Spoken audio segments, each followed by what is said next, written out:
अस्सलामु अलैकुम वरहमतुल्लाहि वबरकातुहू। आजकल हमारे मुल्क हिंदुस्तान के अंदर वोट का दौर चल रहा है, वोटिंग चल रही है, इलेक्शन चल रहे हैं, लोग वोट डाल रहे हैं और आपको वोट डालना भी चाहिए, इसलिए कि वोट एक अमानत होता है, वोट एक शहादत होता है। जब आप वोट डालते हैं तो आप जिसको वोट दे रहे होते हैं तो गोया कि आप उसके बारे में ये शहादत और गवाही देते हैं कि मैंने इसको वोट दिया है, ये सच्चा आदमी है, अमानतदार है, दयानतदार है, लोगों के काम आने वाला है। और फिर जब वो आपके वोट के ज़रिए कामयाब हो जाएगा और उसके बाद फिर वो लोगों की मदद करेगा, लोगों के काम आएगा, लोगों के दुख दर्द का सहारा बनेगा, तो इसमें फिर आपको भी सवाब मिलेगा, आप भी इसमें सवाब के हक़दार रहेंगे। इसलिए कि आपके वोट के ज़रिए वो कामयाब हुआ है, आपके वोट के ज़रिए उसको ताकत मिली है, आपके वोट के ज़रिए उसको दूसरों की मदद करने का मौका मिला है।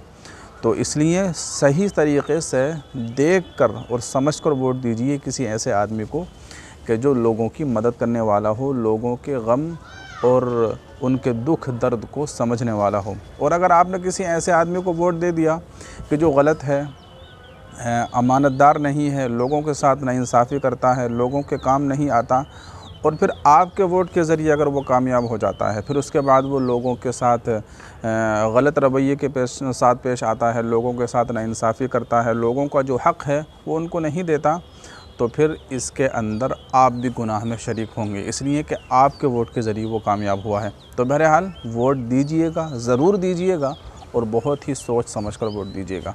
अब सवाल ये है कि वोट डालने के बाद जब हम वोट डाल देते हैं तो वोट डालने के बाद हमारी उंगली पर एक निशान लगा दिया जाता है, एक रोशनाई लगा दी जाती है, और ये अलामत होती है इस बात की कि आपने वोट डाल दिया है, अब आप दोबारा वोट नहीं डाल सकते।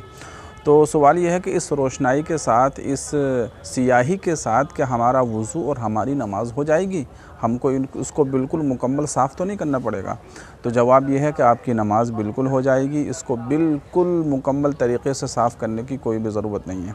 बस आप सही तरीक़े से इसको धो लीजिए, जितना भी आप आसानी के साथ इसको धो सकते हैं, साबुन के ज़रिए, सरफ़ के ज़रिए या ब्रश के ज़रिए इसको रगड़ लीजिए खूब कसरत के साथ, मुबालगे के साथ, जितना छूट जाता है ठीक।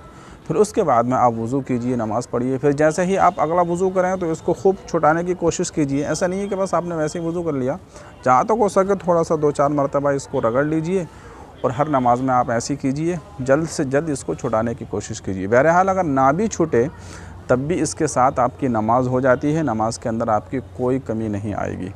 तो इसमें घबराने की और परेशान होने की कोई बात नहीं है। बहुत सारे लोग तो वोट इसीलिए नहीं डालते हैं, वो सोचते हैं कि अगर हम वोट डालने जाएंगे तो हमारी रोशनाई लगा दी जाएगी, फिर हमारी नमाज़ नहीं होगी। या बहुत सारे लोगों के जब ये लग जाती है तो वो नमाज़ ही नहीं पढ़ते हैं, वो सोचते हैं कि हमारी नमाज़ ही नहीं होगी, इसको छुटाने ही में लगे रहते हैं और नमाज़ को क़ज़ा कर देते हैं। तो ऐसा नहीं करना चाहिए, बस जितना छूट सके उतना छुटा लीजिए, बाकी अपने नमाज़ें पढ़ना शुरू कर दीजिए। देखिए, इस सिलसिले में दारुल उलूम देवबंद का फ़तवा भी है, किसी ने मालूम किया था, वो मैं आपको सुना देता हूँ। आप देखिए, सवाल है, चलिए सवाल तो नहीं, मैं आपको जवाब सुना देता हूँ।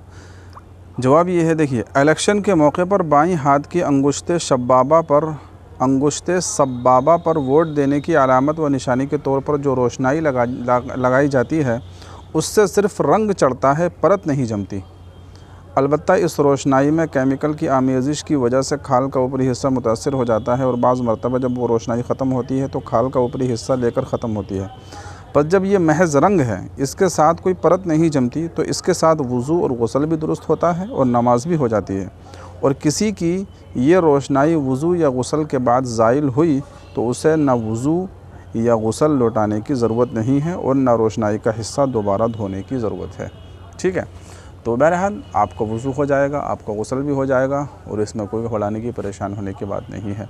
तो वोट ज़रूर डालिएगा और अपने इस अधिकार का इस्तेमाल कीजिएगा और दूसरों से भी वोट डालने की अपील कीजिएगा। अल्लाह ताला से दुआ है कि अल्लाह ताला हमारे मुल्क के अंदर अमन व अमानती अता फ़रमाए, चैन सुकून अता फ़रमाए। तो इस वीडियो को ज़्यादा से ज़्यादा शेयर भी कीजिए। अस्सलामु अलैकुम व रहमतुल्लाहि व बरकातुहू।